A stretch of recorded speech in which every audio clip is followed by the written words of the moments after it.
Welcome to the meeting room at Global TV Talk Show, a broadcast service of globalbusinessnews.net. Now, here's your host, Ed Cohen.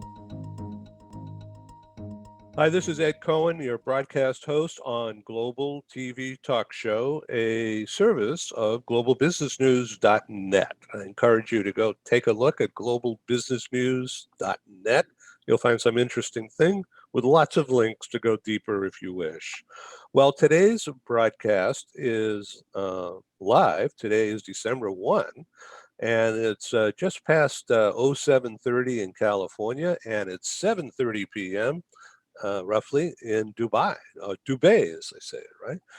And our special guest is Ashutosh Sinha, who I hope I'm pronouncing that right. Please correct me if I'm wrong.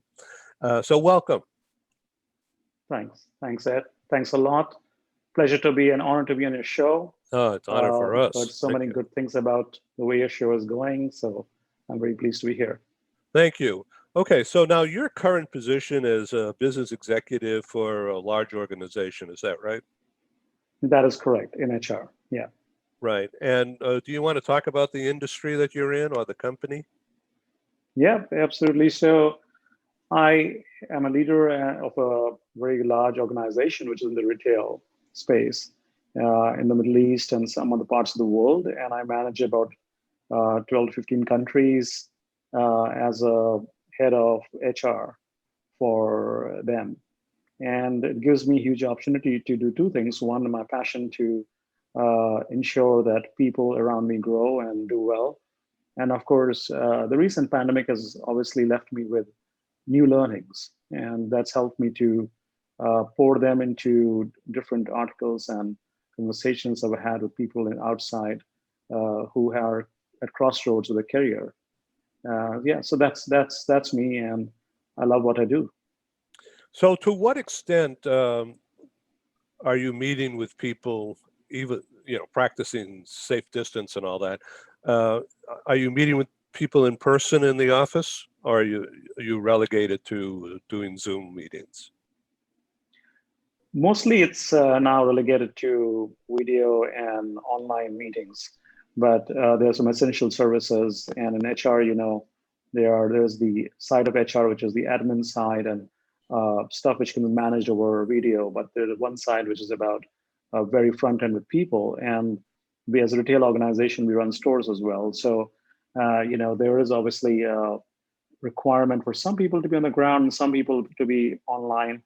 And that's managed very well from a safety standpoint, when ensuring that all the usual safety measures are kept. At the same time, Dubai here, the government has been amazing. They have been very, very strict with the laws on keeping social distance and safety standards. So it has, like the world has been in a cycle of going up and down the whole pandemic scenario, but it's kind of stuck in control, which has really helped. And hopefully come January, there'll be more of office-based time. Let's see.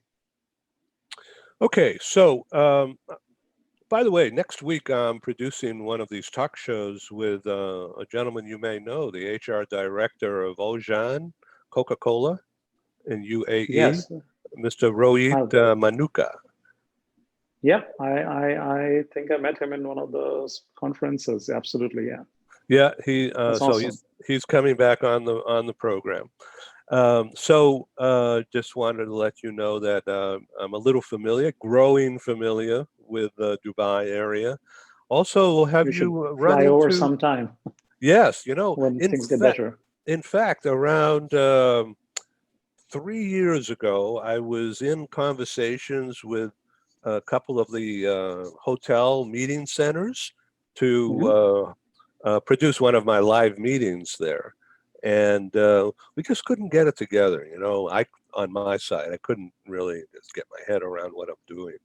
Of course, now, when we're able to travel again, when people are able to travel, perhaps a year from now, then there'll probably be a huge rush to everyone put on meetings again. So I'd like to do that, definitely. Sandrine Bardot, have you met her? She's an international compensation and benefits professional who's now living in Dubai. She's from Paris originally. I think I bumped into her in a conference, but don't know her enough. Yeah, I'd be glad to make an introduction. She's very that'd be well great. known. And she's That'd be living great. in Dubai now. I think it's 13 years. Wow. She was recruited when she was in Paris as European head of Comp and Ben for Microsoft Europe, and she's working at Mubadala. Mubadala, I know. Yeah, yeah. Yeah, I'm sure I'm mispronouncing it, but and then that lasted several years and helped them set things up, and she stayed there. She stayed in Dubai and is very happy there. So she's been on my program several times and has introduced me to That's some great to know. others throughout the Middle East, which has been great. Great for me, a great experience, a learning experience. And of course, it helps build our audience. Let's talk about your book, Breakthrough. Talk about new ideas and breaking through. Is it a breakthrough of mental or breakthrough of business situation, or both? So I'll give you a quick background on why do I call it breakthrough and what really happened when I came on the book. Somewhere down in the, I'm going to be probably, it's not good to talk about age, but I'll talk about it. I'm going to be turning probably 50 in some few months from now. And, sometime in my early 40s or late 30s, I started realizing that, I am at a crossroad of my career where my competing priorities in my personal life and those in my professional life. So you got my growing teenager boys, you want to have the car and the riches and the houses and everything going well for you. At the same time, the parents getting older, the mortgages, and then you professionally want to keep doing better and better. And there's a pressure of your income, and you want to kind of make sure that you're proving yourself out there from a society standpoint and in your business. And somewhere I realized that the competing priorities were like clashing with each other, and the panache of doing what I used to do or the love for how I used to do things seemed to be kind of getting into a bit of a trickling nectar. So, as I call it, and I spoke to a lot of my mentors in the industry. Fortunately, I've hired about 40,000 people in my lifetime so far. I've hired about 3,000 to 4,000 senior business executives in different roles in my career. And I'm still friends with about 300 of them. And I started speaking to many of them, and they said that interestingly, they've all been through something similar at the mid stage of their career. And that's where I started working on a framework. Well, everyone seemed to be talking about this esoteric piece of happiness and joy at work, but no one is really making a statement on how to find a logical solution to resolve it and truly make the job satisfaction go up or do something greater and bigger for the career. And I developed this framework, which I call the QAPA framework, which I think helped me to test it on myself first and a few other people around in the network, and it actually worked for all of us. And that's where it was a breakthrough moment for us, and that's where the book name comes from. Okay, what is the formula that you just described? So the formula is, I call it QAPA, Qapa Framework. It's a very unique, but at the same time very simple to understand framework, where Q is a quadrant of life you're in. So I kind of divide the quadrant of life into 4 quadrants, where A, B, C, and D. So depending whichever quadrant you are in, like today, I might be in quadrant C between 40 to 50, and someone may be in quadrant B in 30 to 40 years of age. And everyone has different, based on experience and age quadrant, different pulls and pressure of life. And then there's an APA to it, which is the whole assessment framework. How do you assess and plan and get out of a situation to develop and connect your sense of purpose into something bigger, where you develop a long-term approach to your career, a sustainable approach to your career, which converts your career into a very successful, meaningful, and of course, end of the day, very paying career if things go right. So that's kind of working for a lot of people who tested my book, my framework, and my career framework.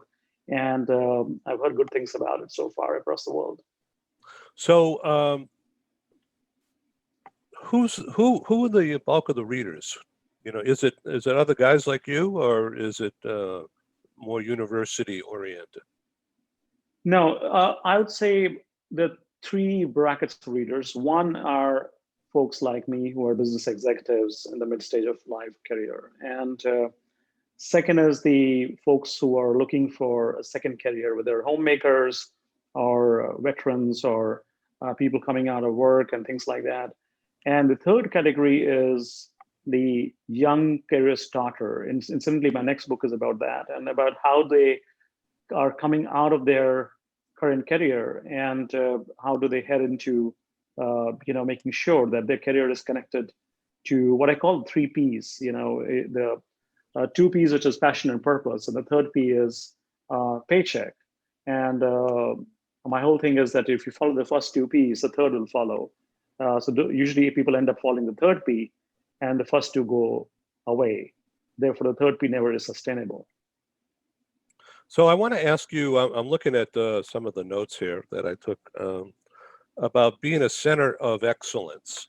So in this COVID era and work from anywhere, work from home, so do you have any employees on the Seychelles?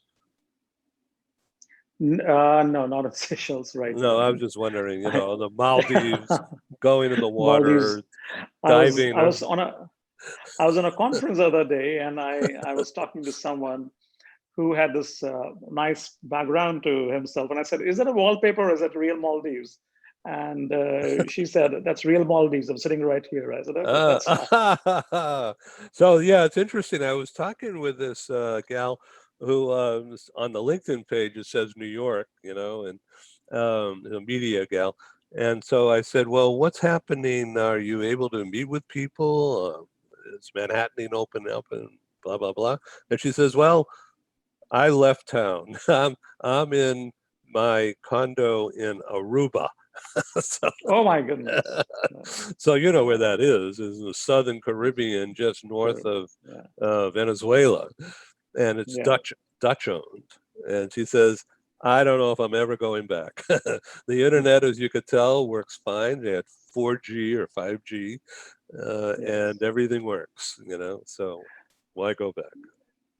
Ed, there's so much change happening in the workspace. The future of work is going to be not about offices anymore. That's the one big shift which is happening. And I as a business HR guy, I can totally see that happening where people would be based on the nature of the work they do, whether it requires high touch or low touch. And if it's low touch, they could be anywhere. I mean, it doesn't really matter anymore. And the good thing is the mental block people had or clients had or customers had or employees had has also kind of broken up now. So people are willing to accept that you can be behind a screen and still be equally effective.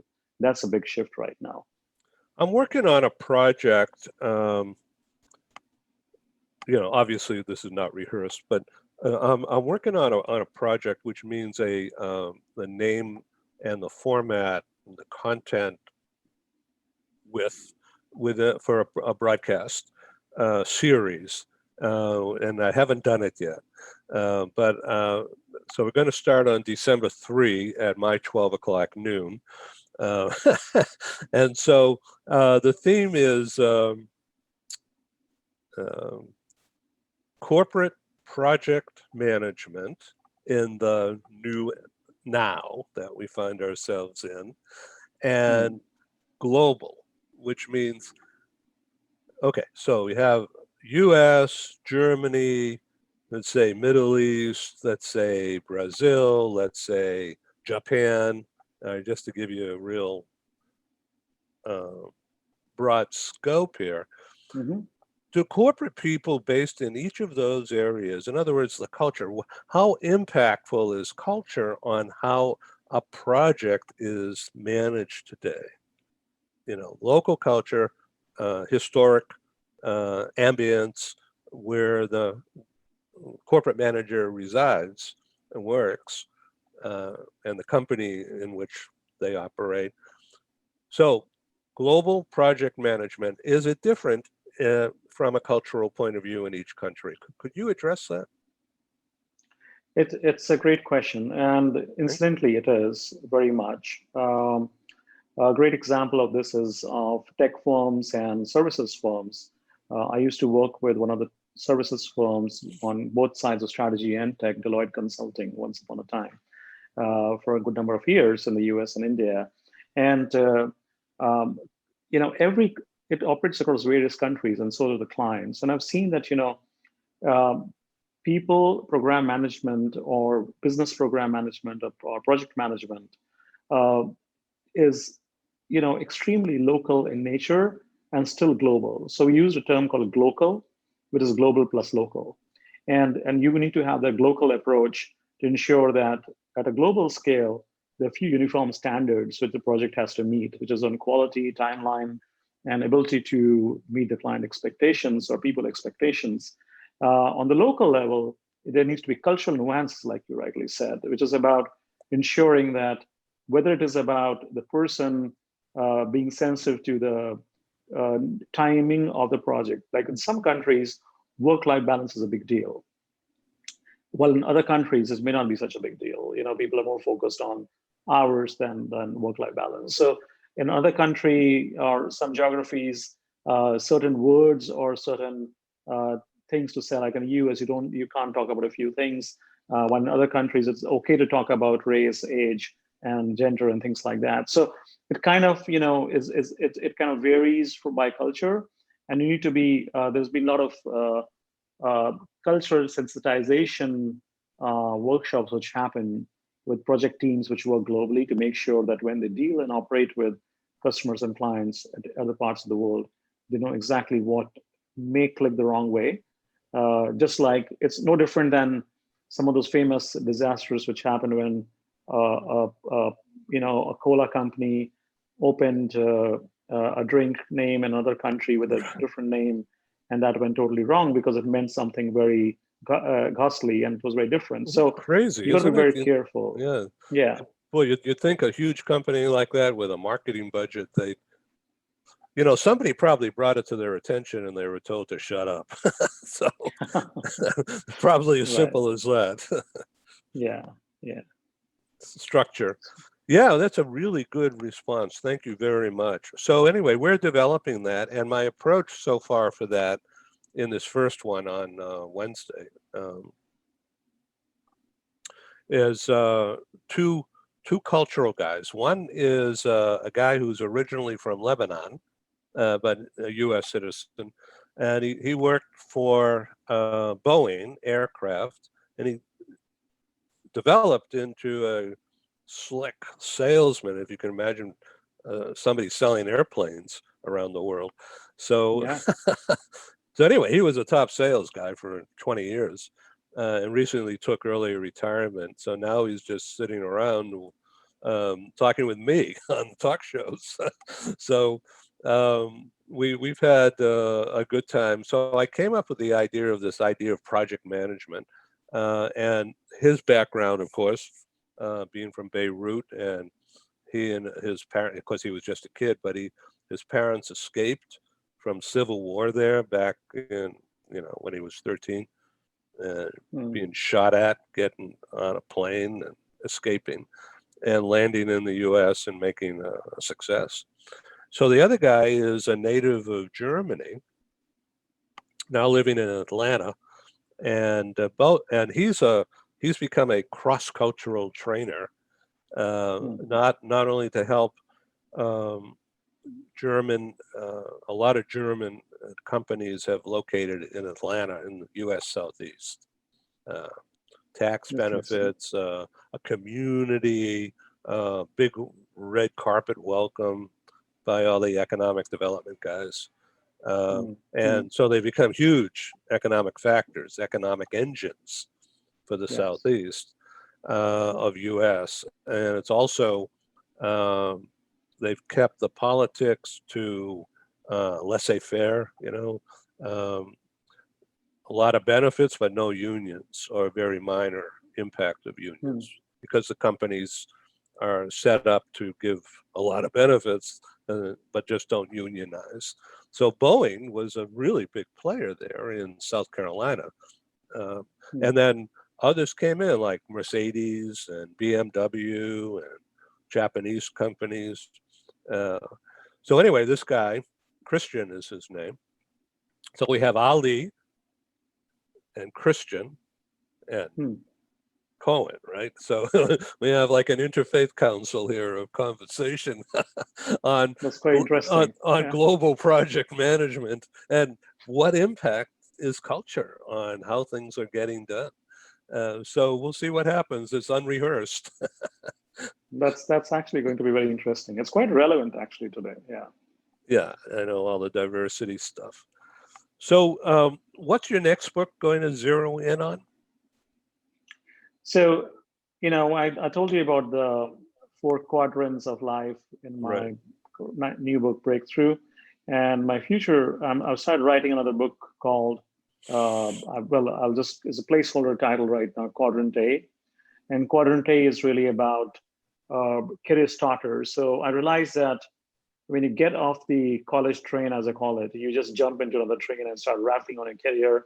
You want to get on the same bus where everyone's been to. And there are very few who kind of sit back and say, which of the buses I want, or which train do I jump on, or which plane do I jump on? And, you realize it like much later, like 15 years later that, oops, I reached quadrant B. And by the way, I made my career by accident, it wasn't by choice. My career chose me, I didn't choose my career. So that's interesting one, and I have kind of right now I think interviewed through technology obviously about 1,500 college students across different parts of the world, and through survey, and have managed to validate a few findings. So hopefully, I like to research a lot of my book. By January or February, we should have it in the publishing house. Let's see how it goes. And now a word from our co-sponsors. Our programs wouldn't happen without the wonderful support of our advertisers. Here they are.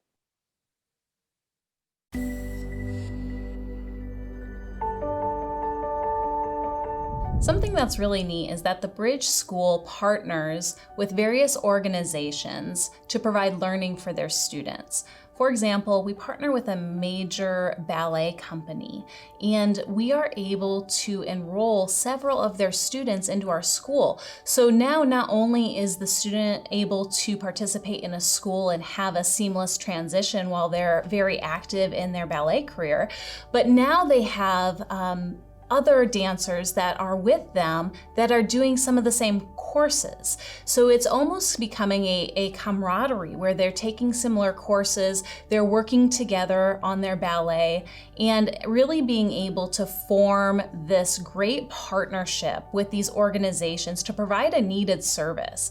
A lot of times there are student athletes who will spend hours and hours at the gym or at the basketball courts, wherever it is. And if they're attending a traditional school, they're in school from 8 to 3. They get a quick snack, and then they're at the gym for 3 to 4 hours in the evening.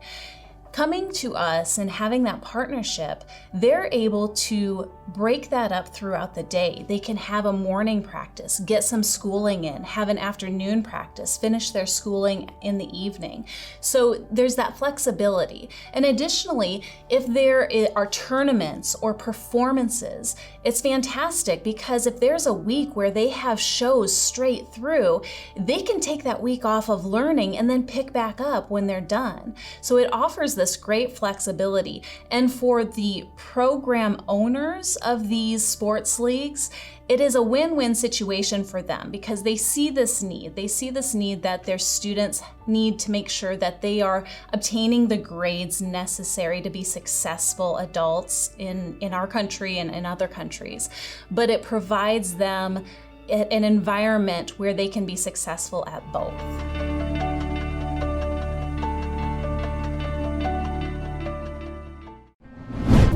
This episode from the meeting room of Global TV Talk Show is brought to you by The Bridge School, the accredited international online private school of choice, at bridgek12.org. Porch Light Rental and Destination Services. Reduce your renter lump sum or managed relocation costs. Visit them at porchlightrental.com. CubeMonk, featuring the world's first smart cube. Track your goods with our advanced GPS system. Welcome to the future of moving and relocation at cubemonk.com. Primestone Partners, featuring corporate, government, and developer housing solutions, as well as senior-level advisory services. Find them at primestonepartners.com. And by heirs.com. With our full range of services, we can help design and manage your international relocation. Find us at heirs.com. Insured Nomads provides protection and peace of mind, with health insurance, travel insurance, group, or tailored insurance for the globally mobile. Visit us at insurednomads.com. And by International Auto Source. We are the vehicle experts for expats, featuring all major brands of automobiles with flexible solutions and financing. On the web at intlauto.com. Hi, my name is Christine. I'm a nurse from the Philippines, and I got to know IAS through Worldwide Health Staff Solutions.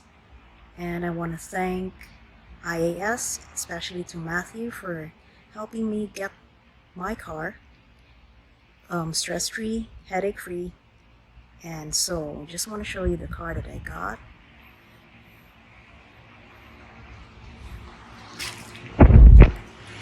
So it's a RAV4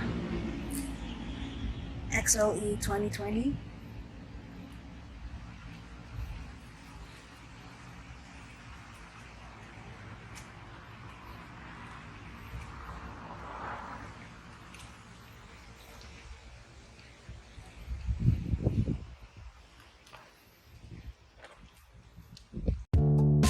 As an expat moving to the USA, relocating is exciting, but it can also be stressful. Getting a car, truck, or SUV for personal transportation is usually a high priority. That's where International Auto Source comes in. We make getting the vehicle you want for your work assignment or academic program easy, so you're ready to drive when you arrive. Our product specialists have helped over 50,000 expatriates with their personal transportation needs, making us the largest international auto retailer in the world. International Auto Source gives you flexible payment options to buy, lease, or rent a vehicle from the world's leading auto brands, arrange financing on a purchase or lease without a U.S. credit history, social security number, or driving record, get full insurance coverage, and get approved easily through our low-rate factory-backed financing programs. And because we're an authorized distributor of the world's leading automotive brands, our no-haggle prices are competitive, and the buying experience is hassle-free. We'll even guarantee your new vehicle will be ready the day you arrive. With over 20 years of experience in the global community, we are the vehicle experts for expats. We are International Auto Source.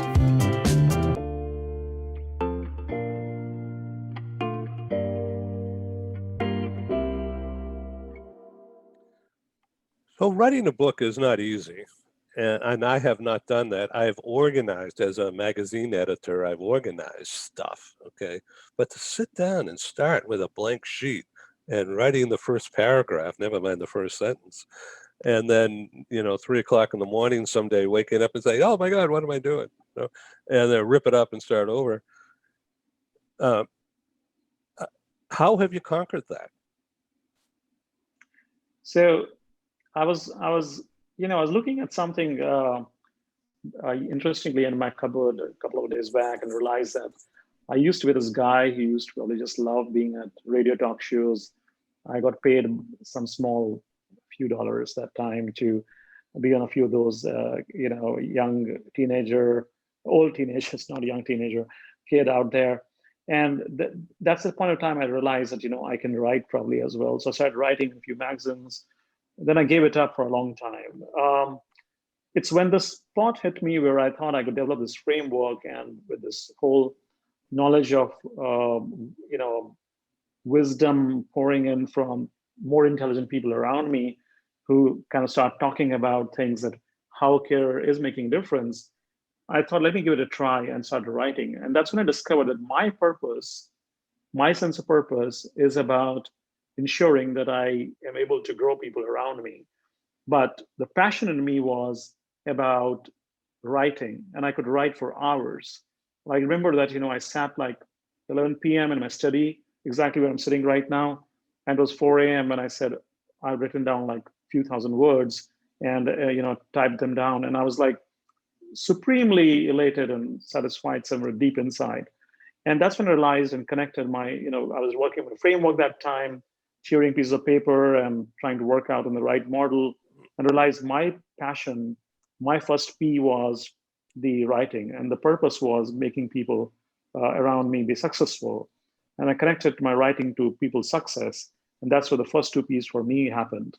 And so to me, the writing is a passion, and I believe that when I get to it, I really feel I'm with myself. Yeah, so it's not work. It's not work for me at all. Exactly. No. I just love it. I'm in the flow that time. It's like painting for me. Yeah. Yeah. Well, frankly, I've grown to really like this TV talk show thing. It's work, but it's not work. Exactly. It's the same kind of thing. It's like, here I am in a groove. Boy, I better double down. I really better get into it because it might disappear. I don't know. So you might as well just drive it. So I see from your bio that you've been. I'm going to read this. Recognized by the industry for transforming organizational mindsets and building powerful employer brands. So now that's all about engaging then, isn't it, with the work? Because it's the people. If the people are brand mindset, then the customers are going to know it. And I guess the quality of the product skyrockets. Yeah. You're bang on. See, the big issue out there with some organizations is, which people realize much later, not a lot of good organizations have conquered this step in a good way, is that companies get very cost focused. And when I say cost focused, they get people cost focused, and their layoffs and people let go and things like that. And they do not focus on how they could actually use the same workforce to change their mindset and engage them so much that the productivity goes up, or they could transfuse them across different parts of the workforce, where the united, as I call it, the united set of productivity goes up for the entire organization, which leads to better returns and therefore better return on the people cost as well. So you can measure that. Absolutely, you can measure that, and that's the whole idea, that if you can do that, the businessmen understand that language and they say, all right, I don't need to fire people to be successful in my business. I can actually use their skills and leverage them to be more productive if they enjoy their work. So it's a bit of a self-fulfilling cycle. If they're enjoying their work, they do it better. If they do it better, they're more successful, they're more productive. And the more productive and successful, they kind of start swimming the same direction as a team. And the team and the organization ultimately becomes more successful and more productive, and therefore gains more money, and it's a better and happier place. So I put it very simply, but that's how some of the greatest companies are really delivering. No one's afraid to work hard, but it's about making sure they are able to leverage the strength of the people in the right direction and not just get cost focused. So I'd like to ask you about talent mobility. So now that could mean a lot of different things. It's like blindfolded and touching an elephant, and what do you feel? But talent mobility. So rudimentary thinking is that you're going to move someone physically to another place and do a job. But it also could mean, I'm not an HR guy, but I talk with people who are.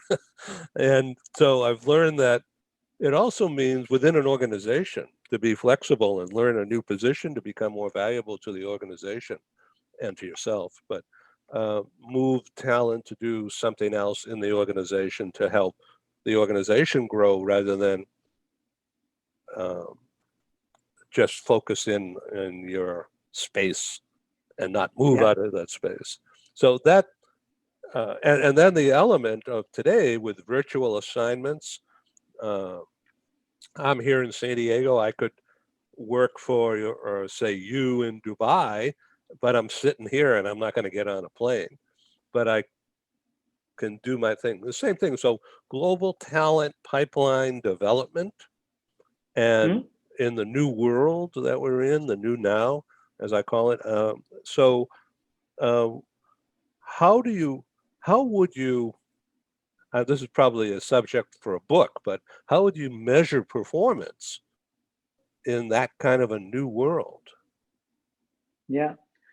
And first of all, I loved your statement before that. You have a great HR mind, I can tell you, Ed.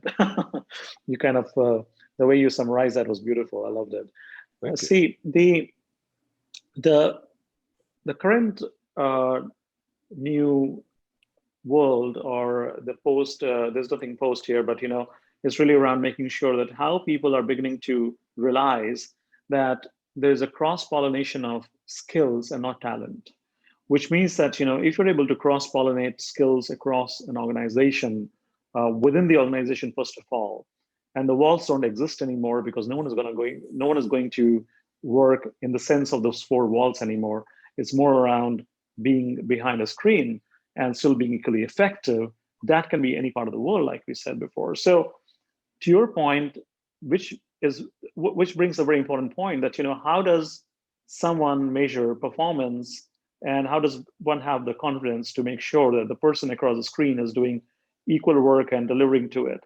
Now, interestingly, we don't have to look too far. This model is not new, really, because if you look at, again, the services organization or the tech organizations, they've always worked behind screens for long ages, and they've had distributed teams working globally, in different countries, different client sites, on-site, and they have been delivering with a lot of productivity and efficiency.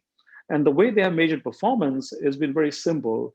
They allow, at least the most progressive organizations, they allow the person who is working in silo or behind a screen, as I would call it, kind of logging in his or her hours to say, this is what I delivered, and these are the kind of hours I did to deliver this. And there's a certain element of trust. Now, the manager, who's an experienced manager, the person or the leader, should have the experience and knowledge to be able to validate that time and again and see that, is this making sense? And it's very hard to fool the system. So there is an element of trust. Finally, it has to come in, and it has been going on for a while, and people don't get paid on that model. A lot of places called the old adage for that used to be the fixed time, fixed price model, that you operate in that timeline and project mode, and you get paid for it. And the other way to operate on that is to ensure that you take client feedback to understand, or customer feedback, or internal, if it's let's say a services person, then service feedback, to be able to gauge the performance of the person. So there are various ways to deal with it, and nothing stops from just getting hold of the right performance tool, as long as you're open to it. So this has really been interesting. Where do you see, very quickly, where do you see the economic growth developing for the company that you're in, and the industry that you're in right now, being based in Dubai? We're all going to get the needle in the arm one of these days soon, I hope, but assuming that it works, it could be like by May or June, people are out shopping again in the malls. So what can you happen? I mean, what can you see happening? You turn that telescope around and see what's happening. It's hard to say where.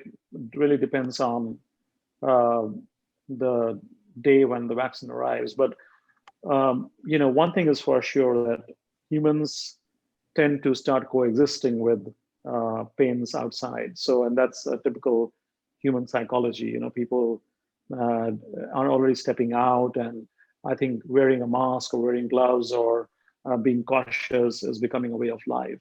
I believe that there was a joke the other day. I was talking to someone, and it was good humor that when people take off the mask finally, they'll probably find something missing. They would find it very naked. That it was a piece of cloth I used to wear on my mask on my face. So it is reaching a point where I think people don't really care beyond a point anymore to be shopping or be on stores.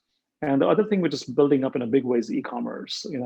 Again, going back to the effectiveness of the screen evident shopping, people are very mobile friendly. And if you look at the consumer population across the world, it's shifting gradually towards the younger population, which is extremely mobile friendly, and they're good mobile shoppers. And therefore, things which used to be like a cloth or fashion or shoes, people used to go and touch and feel, and that's not anymore. So I think it's going to come through very quickly. It shouldn't just be a matter of a couple of months now. So, at least the normalization. Yeah, I really thank you, Ashutosh, for being our guest on Global TV. We have a few minutes left. So back when you were in Columbia University, Columbia Business School in New York,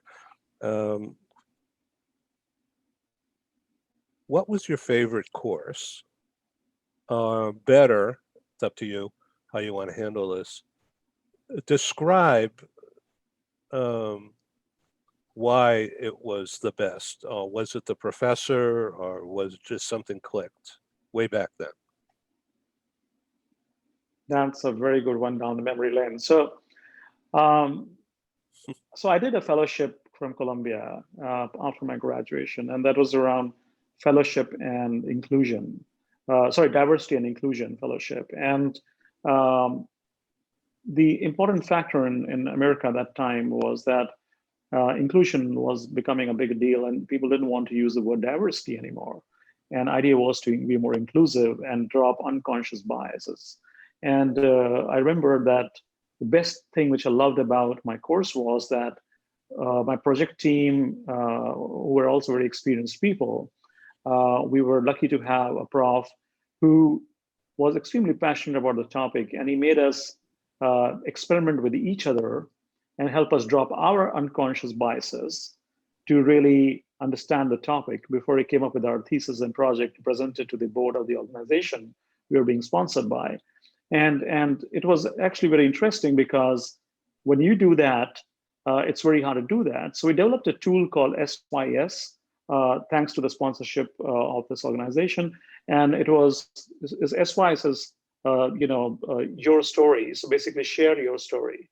And when you start sharing your story, and we developed an app around that as well, the biases drop because you realize it's not so uncommon. I may be whoever, from whichever race, gender, country, whatever, but frankly speaking, there are a lot of commonalities when I do a SYS with each other, and there is so much to share, which is so very common. That was my favorite moment of truth, I would say, the way we came through on the project. So I'm writing this down. Do you mind if I use this as a concept development? Yeah. Share your story. Yeah, absolutely. Yeah, okay, share your good. story, SYS, absolutely. So people can reach you. I see that I'm on your LinkedIn page. And so it's Ashutosh, Ashutosh, Ashutosh.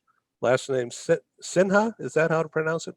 That is right, Sinha, S-I-N-H-A. That's great. Okay, so Instagram at Sherpa, that's cute, SHERPA Ashutosh Sinha. So the Sherpa means being a guide, right? That's from my book. So a lot of people started calling me now in the industry a Sherpa. A lot of people reach out to me through my Insta or social about as a Sherpa who can nudge them and guide them in the career, and executives as well. And so that name is kind of stuck on. So I thought, let me put that on my Insta now. So may I ask, do you give your employees, is there a contest called the Sherpa Awards? So that you can engage in, sort of like the Academy Awards of HR or something, to build leaders who want to share their story to other employees. I like the idea. Maybe I'll pick it up sometime. But right now, kept it to my passion. I'll probably cross it with my business someday. It's a good idea. Great. Anyway, nice to talk with you. I've learned a lot. Nice to meet you. Thank you. Thank you so much. Very nice to meet you, and Please such a come pleasure back. to be here. Great. Thanks for. Bye. I will. Thanks for having me. Thank you. Okay. And I'll thanks to send you Paul a as well. link and info about those people that I mentioned. So thank you very much, Ashutosh. This is Ed in San Diego signing off, and that's Ashutosh in Dubai. Wow. Thank you for joining us in the meeting room at Global TV Talk Show. Have a wonderful day, and stay safe.